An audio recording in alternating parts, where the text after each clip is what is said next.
And I looked at her and I said, belief is not a feeling. And love is not a feeling sometimes. I mean, it's a choice. And it's a decision that you make. And you say, you know what, I'm going to love this person regardless of what stupid stuff he does. Yeah. Yeah. Clearly that. Yeah.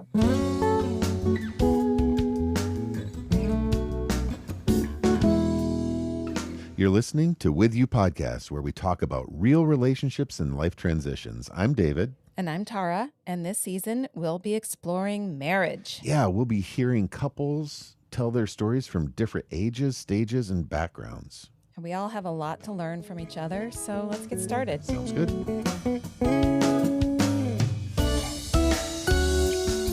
Well, we're so glad to be here with Steven and Paige Fuller, going to talk to us. They are friends from a long time ago. Go way back. Way back. I think we met Steven before you guys got married, right? Right. I think that's right. Yeah, we were moving into the University of Georgia for David to go to grad school there. And we came with one child and we left with two and one on the way. But Steven and Paige had nothing to do with that. They were just supportive of us. They were our good friends, next door neighbors, and great cooks. Support. And yes, introduced us to some good Georgia cuisine. Black-eyed peas, peanuts, mustard greens, and not so much boiled peanuts. Boiled peanuts, you're gonna learn one day. It was just like chunky peanut butter.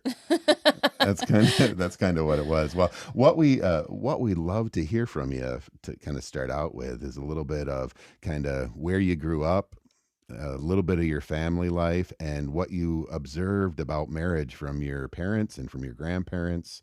And we'll start with Mr. Steven. All right. Well, I grew up in extreme South Georgia. Grew up with one brother. Mother and father. Dad traveled a lot. Mom was always just stay-at-home mom. We, I'll say what was instilled in me is that, marriage is sacred, but it's also not an option. Once you make that decision to get married, that you're married. Yeah. And stuff won't always be good, and you just deal with it. My grandparents, both my parents lost their parents when they were pretty young. Mm-hmm. So I didn't have but one. I had a lady that raised my mom, and then my dad's mother was alive until I was like in second or third grade. So I did know two grandmothers, and but didn't ever have grandparents, to kind of look up to. But big thing I think back on with mom and dad is just doesn't matter if things are hard, you just deal with it. You figure out, two's better than one, and you just make it work. Yeah.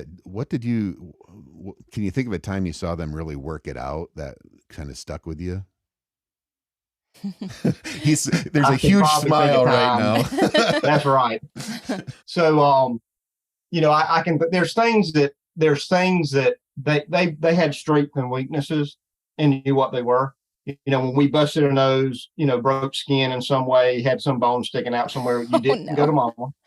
That was a dad thing, and so they each went with what their strengths were. We kind of knew as kids, who do we go to in certain situations to not freak the other one out and make it tough on both of them as well. Dad traveled a lot. So, I do think when he was home, he was always a little bit guilty of that, felt guilty about that. Yeah. Wanted to spend time, with us, wanted to spend time with mom.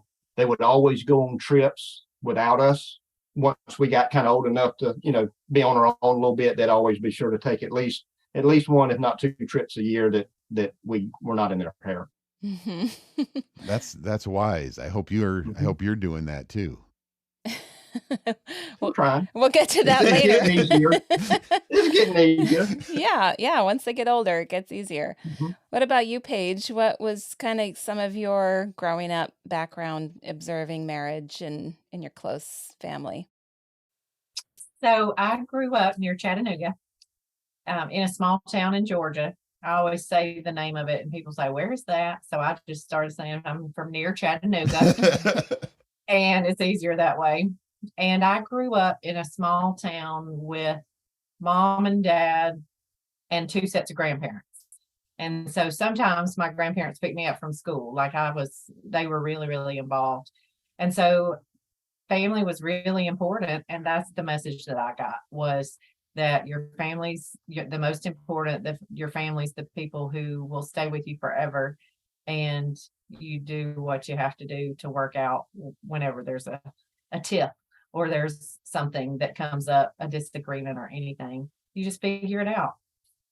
And divorce was not an option for anybody in my family, at least. Yeah. So that's kind of, I can remember Steven's mom. We were newlyweds. We were riding in the car one day, and I'm glad that we both had the same experience.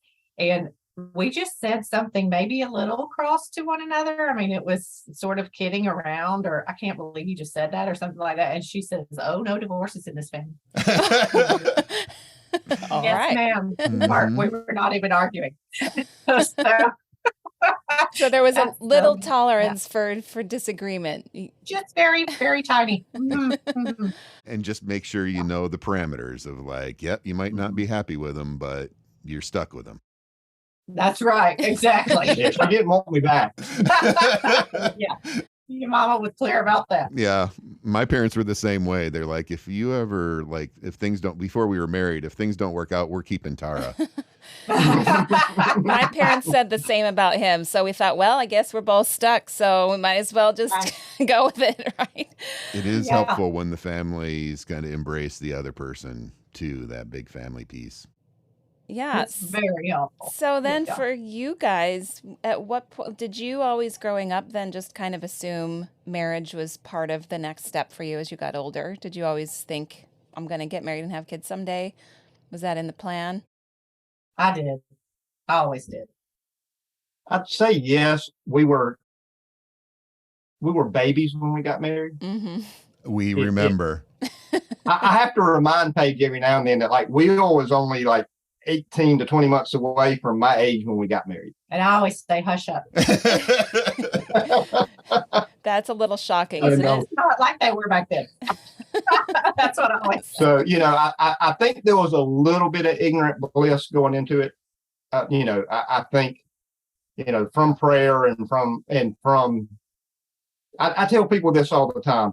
It was not how much I enjoyed being with Paige that made me knew she was the right one. It's how much I hated it when she wasn't right Aw. there near me. Hmm.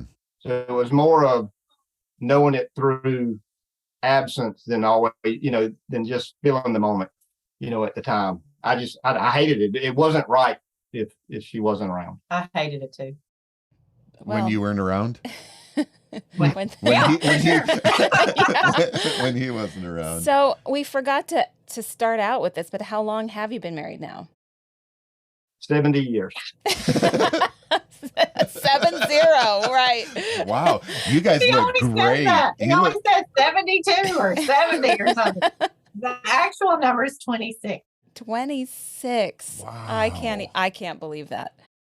That means your child is 26, It right? does. It does. Good It grace. does. Yes. Yeah. So tell us about when it started then. How did it start? How did you meet and how did that go at the beginning? What were your thoughts? So And- I will get in Steven's trouble point. if I tell my version of it. No, that's the best part. I'm not gonna do that. You well, tell. let's let Paige start. I was going to have Steven start, and then Paige can correct it. That's how it goes with us. That's how we do ours. I don't know if that's a good idea, Dave.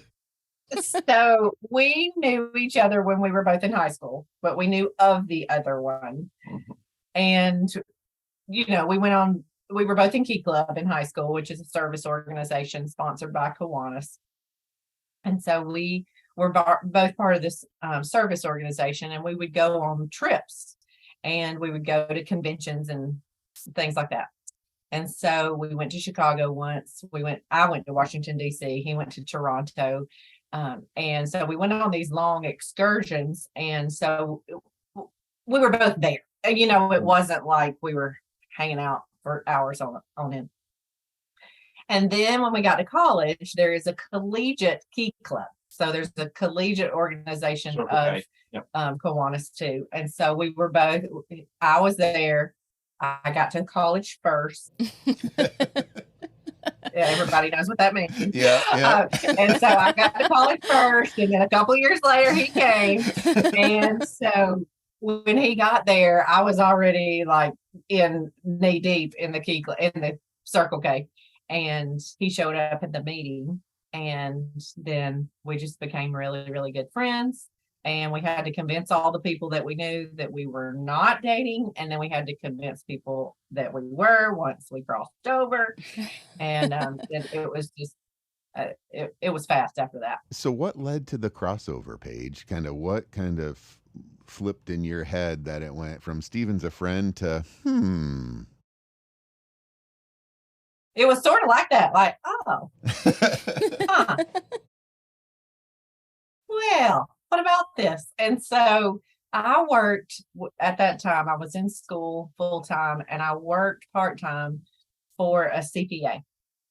It was tax season. My birthday's in March, so I had gone home for part of spring break, and then I had come back for a couple days early so that I could go to work. And my dad's a CPA too, so I grew up knowing the importance of getting the work done at the certain time in his office, because I always worked in his office in tax season too. And so I came back and I was working, and he came back early to take me out for my birthday and brought me this really nice birthday present, which was a little music box, which I still have.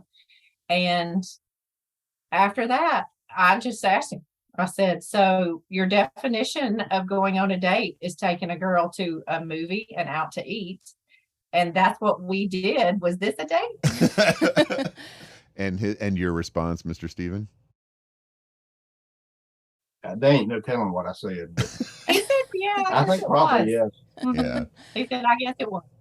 Yep. And then from there. Well, what were you thinking before that, Steven, when you guys were in your Key Club friendship? When did it start to become something else? Oh, really? Not till college for sure. I was only around in high school because they didn't want the girls, going to like the Sears Tower by themselves without some guy there. So I was the token. You were security. 18 years old. That's good advice. I was the token redneck that they thought could protect the girls if something was to happen. His mother said we couldn't go anywhere in Chicago downtown by ourselves, and we had to take a boy with us. And she said, we started to go to Sears Tower, and she said, my mom says we can't go anywhere without a boy. I said, well, who are we going to get? And she goes, well, I know that kid, Steven. I said, call him up. Because I'm ready to go right now. And so she did. I was older than her, too. And we did see a cab driver fight on the way. So it was probably legitimate. Terrifying. Right on Lower Wacker Street, right where you want to be for something like that. Oh, yeah. That's not a great place to be hanging out. That's right. Which, I guess it was valid that we took him with us. Yeah. But, knowing you, Paige, you can handle yourself. I would be worried about. Back then when I was 18, maybe. I don't know. Yeah, maybe. Now, yeah. For sure. Yeah. Now for sure. You tell him what for. Yeah. So you had a date in college that turned into, like, I guess we're hanging out a little more now. Well, we were hanging out a lot more before. We spent a lot of time together. Yeah. So you had a solid friendship to begin with. We had a solid friendship first. Yes. So that, this conversation makes me think about a question that Tara and I kind of talk about a lot is culturally, there's this kind of idea of the one, the jewelry commercials where there's a heart and half a heart and you become a full heart. The fireworks and all of that stuff. Yeah. Well, and the soulmate idea, the idea that there's one person that you're destined to find. Like you needed Paige to complete you, or Paige, you needed Steven to complete you. I'm curious if that's kind of a feeling that you had of like when you guys were friends and it's like, oh, this is my other half, or how do you think about that in terms of finding each other out of 8 billion people? Were you the only ones for each other? And I'd like to say yes. It makes sense to say yes. I don't know if I thought about it that way though. It really goes back to what I said earlier. It was really more like I'm spending a lot of time with this person, and I actually don't enjoy my time when she's not around. Yeah. So it was not so much of a fireworks and, oh, this is just perfect. It's just something's not right when she's not around me. Mm-hmm. Yeah. It's just a comfort level. I mean, first off, she'll put up with me. So I mean, that's a lot. That's saying a lot. Yeah. That's a good start. And it wasn't all bubbly googly stuff. I mean, she got on to me all the time from day one. Yeah. So that was, and it was stuff. And I'd realize it's every now and then it was just something I would say that probably I shouldn't have said, and I recognize that. So you want somebody that keeps you in line a little bit. But yeah, I mean, it was more of realizing that things were just better. I was more comfortable. It felt right when we did stuff together. Mm-hmm. Yeah. Yeah. What about you, Paige? Do you believe in soulmates? Sometimes I think I do, and sometimes I think, maybe not. Yeah. What I think is so important too is that we're each our own person, and we each have our own things, and we do a lot of things together. But even to this day, we have a lot of things that we do individually and as individual people. Mm-hmm. And we've always let each other have that space. And I think that started way back then too, because not everything he's interested in doing, I'm interested in, and vice versa. Yeah. So it's good to have individual stuff and then together stuff too. Yeah. I know more about makeup than I should, not having any girls. Yes. And tell us why, Paige. We know what you do, what a successful business you run. Why does Steven know so much about makeup? I've been a sales director with Mary Kay for 22 years. Yes. And a very successful one. I remember your closet in your apartment that stored all your supplies and your product. Oh, there it is. Yes. There it is. Yes. Right there. Yes. You run a great business, and Steven has a lot of hunting prowess and which I have no interest in. Yes, we have no interest in. Although, Steven, I think you and I did get into the closet and found some lip balm one time. I'm sure. I can fill an order. Look at Paige's face. Like, did you get into my stuff? That was a long time ago. Go handle a deer hunt if needed. Absolutely not. Don't even ask me. No. Well, and another question I have is kind of, Steven, you talked about marriage being sacred. How does your faith impact your relationship, your understanding of marriage? Reading the Bible growing up, just going through all the stories, I do think marriage is sacred. When I took our vows, with the preacher there in the chapel, it meant something to me. I think it's important. I'm not a quitter. I'm a big team guy. Mm-hmm. And, as far as I'm concerned, that, an ordained minister told us that, we're one flesh, and, may no man separate us from them. And that's just how I intended it to be. Yeah. I do think marriage is sacred in that way. I think we're intended to help each other improve, help each other make it through the hard times, Mm-hmm. which there will be a lot of hard times. Mm. It's something that I think my spiritual gift is probably service. It's very easy for me to be an usher, to go do this because it needs to be done. And I'll be honest, that's kind of the way I think our marriage is too. I do whatever it is, regardless of whether I want to do it or not. If it needs to be done, I go do it because I think that's how I can serve, our marriage in that way, is to make the sacrifices, do the things I need to do to make everything work. That's beautiful. Yeah, I love that. So when you did first get married, did you have some common goals together? I know anytime you merge two individuals and start making plans together, you got to sometimes have dreams and hopes of how you want this marriage to look, and, how you start to combine your dreams. Did you guys have some dreams and hopes for what you wanted your family to look like when you first got married? I don't think we really had I think we was mostly worried about could we pay the bills. Mm-hmm. Yep. That was, early on, that was budgeting and figuring out a budget was probably a big part of it, because marriage is an expensive hobby. Living, I'd say. So are children. So are children. Yeah. I think after you have kids, you realize, marriage wasn't that expensive. Right? We were rich back then. Really looking back, I don't know. We probably had more disposable income in those early years because we were so afraid of did we have enough money to actually, keep the lights on, that I think back and go, wow, we did a lot of stuff when we were first married, and it didn't seem to completely break us. Yeah. Yeah.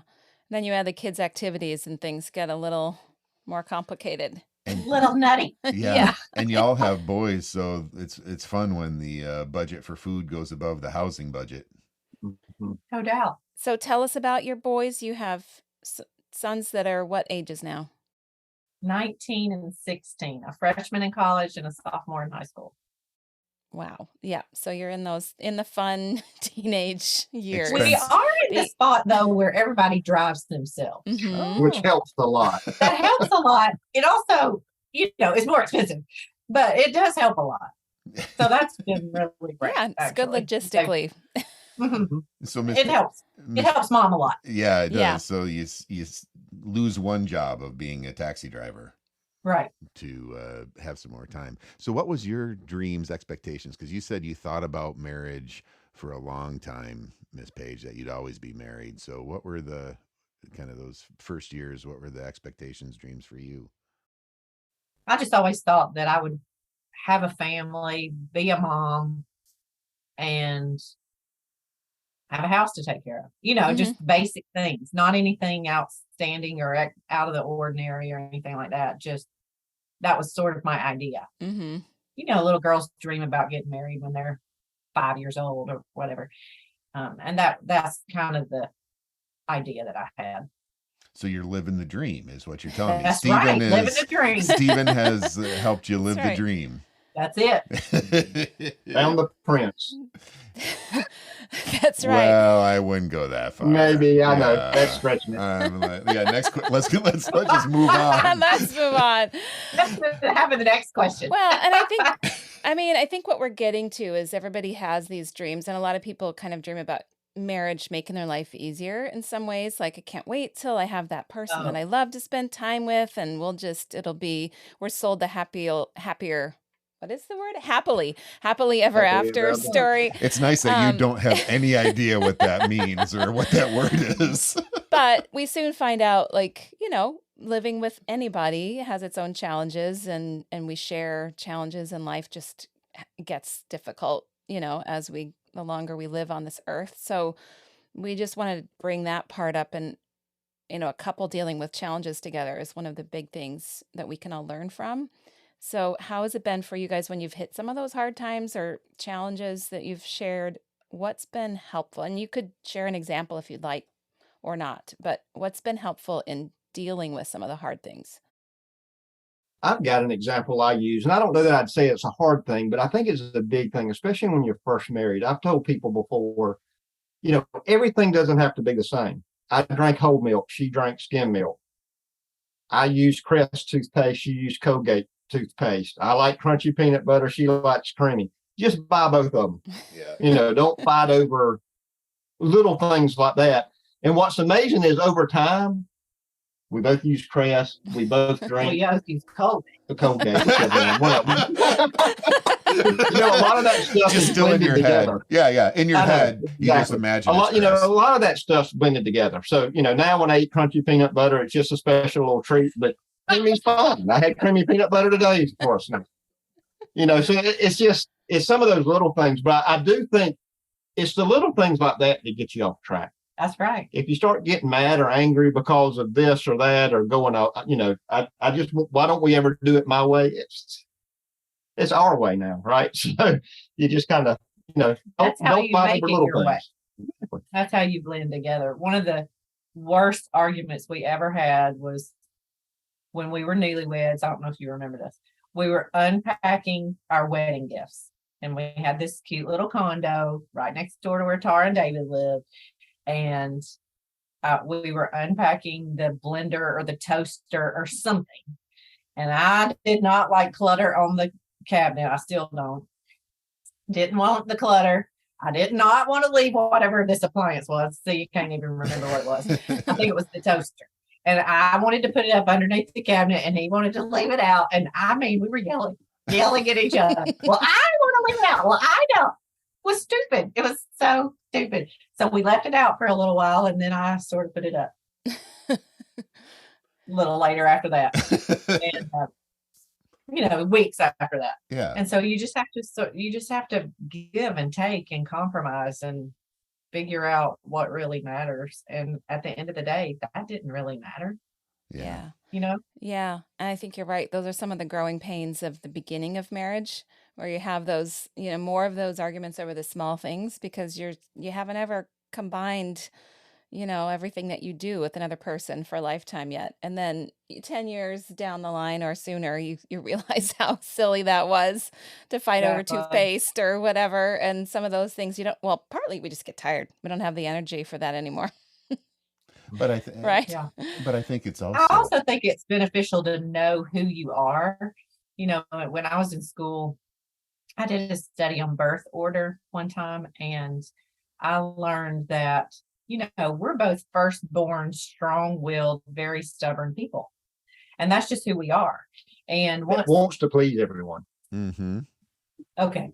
So anyway, then as we got older, we figured out how to meld that together. But I think that's probably important for people to understand too, is who did you marry? Did you marry a thirdborn who's been the baby all their life and you're a firstborn? Or are you both firstborns? Or kind of know a little bit about that too. It's the expectations, right? Of because I don't know if you remember, Tara and I are both firstborns as well. And so we often talk about how it's not supposed to work. Right. A lot of people would say, how are y'all still together? By the grace of God, and my undying exactly right. and my undying patience. Oh, That's right. Oh, that's it. Both of you. And a lot of prayer from a lot of parents and grandparents and friends and everybody else as well. Well, I do think that's it. And I think the friendships and people speaking into our marriage, I know that one of the reasons we wanted to talk to you both is that we both kind of started. We were just a few years ahead of you, but we both were starting, and it was really helpful to have another couple going through similar things and being able to give perspective. Because I think, Paige, what you're saying about firstborn, youngest, middle kids, it's about perspective of what the expectation is. Sure. And having another set of couples speaking in, I really valued Mr. Steven serving, because I do think of that, like when you were just talking about in your marriage, you did that in our relationship too, of killing the cottonmouths in the backyard, taking care of, when I was working, both of you took care of Tara and the kids, and it's helpful to have a community. So, and Miss Paige, when you said kind of family, I think we have our biological family, and then we have our chosen family that can help kind of speak in. Yeah. And to play cards on Sunday night. That's right. That's our card playing game. Yeah. What do we call when you have nothing in your hand? What's the word? Bupkis. Bupkis. That's exactly right. I've been waiting all day to hear you say that. Oh, that's what I still use it sometimes. So good. That's such a good point, though, too, that it's the expectations about who the person is and who you are. And we also I think I learned a lot about who I was that I didn't know until I was married, right? So until you're up against somebody else's expectations and ways of doing things, you learn new things about yourself. Does anything come to mind about things you've learned about yourselves in these years of marriage? That's a hard one. It is a hard one. Or about your spouse. Yeah. So much. Well, we have limited time, so just pick one. That's right. I always knew I was not very patient. I have mellowed out a lot, but Stephen is super patient, like very. Yeah. And it's really helpful to me. I appreciate it. Thanks. So that was surprising. Seeing his patience kind of helped you realize, oh, I Sure that I wasn't. Get a little. I mean, I always knew it. But... Yeah, right. Things get reflected back at us. It becomes a lot more apparent, right? Yeah. Stephen's thinking hard. I know. I'm trying to think of things that's not going to get me in trouble to say. Nah, nothing will get you in trouble. That's a veteran husband there. Veteran move. That's right. Yeah. You've grown a lot since we last talked. That's an experienced husband. I knew you'd be so proud of him. I am so proud of him. That executive functioning, that's amazing, Stephen. When I think back, in the early days, you do kind of have this plan about, all this, it's got to be perfect, or you'd be scared about saying certain things. And after a while, it goes away, mainly because I know what she's going to tell me before I even say what I say half the time. I already know what's going to come out. And I don't even, sometimes I even check myself, why are you saying that? Because you already know what the answer is going to be. But sometimes it helps to hear it. So, it just, like you're conscious, you know better than to push it, but every now and then you still have to hit the button. So what has surprised you about the other? So we talked a little bit about patience and impulse control and judgment, but what's surprised you about Miss Paige over these 26 years? You know what I'll say the most is just here recently, because Will's off in Birmingham, our oldest. And then our youngest one has this little job at the movie theater. So if we find ourselves right by ourselves for 6 hours at a time, like on a Friday evening or a Saturday evening. So it's almost kind of like a practice empty nester situation. Yep.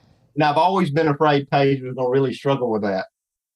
But she hadn't. And it's been, we've had, I'm not going to say it's easy, but yeah, we've been able to, sit down and just talk, the two of us, connect, watch some movies, go do some things. It's been awesome. I was afraid that she might struggle once both the boys were at the house. And, technically, Luke is coming back home. He'll be in, before midnight because he's not 18 yet. So he's got to get home before then. But, yeah, it's been nice. She surprised me. I thought she would struggle with that more than she has, and she's done really well. That's a nice surprise. Yeah, it's a big transition. As parents, we throw so much of our time and energy into those kids. And that can be a really hard transition when that doesn't require as much of you. It's a new, especially for moms that do a lot of the work at home, I think, start to question, what is my role now? Where does my value come from? And it's a nice surprise. We've kind of found the same thing. Like, oh, hey, guess what? We still like each other. It's still fun to hang out. Yeah. It's a new friendship kind of after going through a lot of life together. But we are a little type A because we needed to get another project. Yeah, that's why we're here in the basement with microphones. But you're doing it together. So we are, and we have fun. We really have fun. We don't know if anybody's listening, but we have fun. Yeah, well, and it gave us excuses to call the people we like to spend time with, like you all. Now, we like that. What surprised you, Miss Paige, about Stephen over these last 27 years? Or 72? I forget. 72. Yeah, 72 years. So I'm not sure that there's much of anything because the boy is so predictable. Yeah. Like he's such a person of routine, and he's very, he is predictable. And not much surprises me about you. He says it like it is. He is who he is. He really does. Yeah. And you never wonder what he's thinking, because if you want to know, he'll tell you. And he does have more of a filter than he used to. So. I love getting his texts with some kind of just aphorisms, like a blind squirrel can find a nut every once in a while. Is a blind something else? Clearly he's hilarious. He is hilarious. It just gives me joy. And I was like, what must it be like to live with him every day? It's a nut case sometimes. Humor's good though, right? That's one of our. That's right. We like to laugh. Mm-hmm. It's key. So that's a great segue into kind of just taking what you guys have learned from your years of marriage and talking to the young ones coming up, people just getting into a relationship or thinking about marriage. Do you have anything you'd say as just a word of advice or wisdom to people who are just entering into a long-term relationship? I've got two things I would tell them. One is something that was shared by a very wise lady one time, AKA Tara. Oh dear. You told me one time. Keep it clean. I will. She told me to enjoy every single season of life. And, and I think like when we understand that you go through seasons and every family goes through the same seasons, I think that helps make it easier. You've got young married, no kids. Then there's married with an infant. Then there's married with a toddler. Then there's married with a toddler and an infant. You go through all the things, but if you enjoy every single one, it helps you not regret that you're not in the last one anymore. Mm-hmm.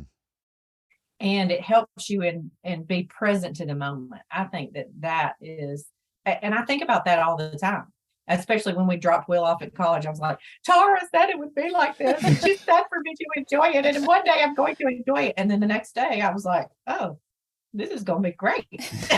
So yes, I know what Tara was talking about now. But it's every single season is different. And every single season has its own challenges, but every single season has its own rewards and different joys. And if you choose to figure out together the challenges, and if you look for the joy in every season, then everybody will be successful. And then the other thing I would say is, I think I mentioned it briefly earlier, just be sure to be your own person.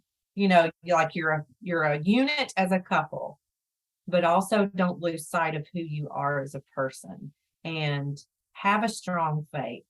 Have a church family. You've got to have support from people who are like-minded. And when the hard times come, and it takes more than just the two of you, if you need extra people to help you, then you're going to have that community to draw from. And when you do that, a lot of good things happen. I love it, Paige. So good. All right, you got to top that, Mr. Steven. I was going to say I should have gone first. I will probably say, and I've said a couple of things, throughout our talk today, but to me, making sure that you just don't have the googly eyes when you're, holding hands or whatnot, walking down the street, but there's actually something missing when you're not together.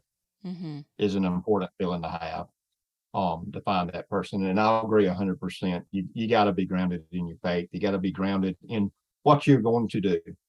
If you're not convinced yourself that you're willing to do whatever it takes to make, this marriage work, it's really looking to see if you're mature enough. And that's almost crazy coming out of my mouth, but I'm saying that I felt like I was mature enough at 21 years old, but I must have, because, I did have a plan. I'd in my head run all the numbers. I'd done all the things to know that, okay, we can survive and not have to, go on welfare, so to speak, to make this work, and then just work hard at it.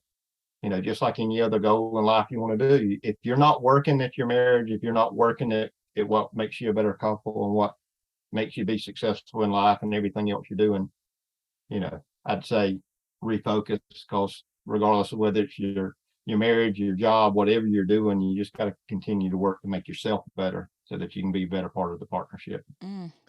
It's a good reminder that, because it can be easy just to coast when you've been married 26, 30, 40 years. 72. Or 72. that you can just kind of changing. Get it's every day can be different. Yeah, you guys have shared so many helpful things. I can't wait to listen back to this. So thank you for taking the time, and thank you for sharing your experiences and your actual life with us.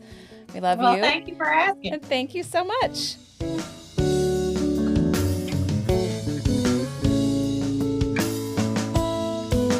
Thanks Thanks for being with us today.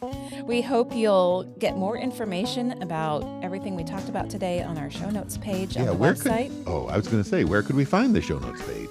withyoupodcast.com. Awesome. And also, while you're at it, we would love for you to subscribe to the podcast, leave us a review, and let us know what you're thinking. Can we ask that it's only good reviews? You can ask anything you want. Okay, leave good reviews. We would love to hear from you and respond. So thanks for listening. See you next time.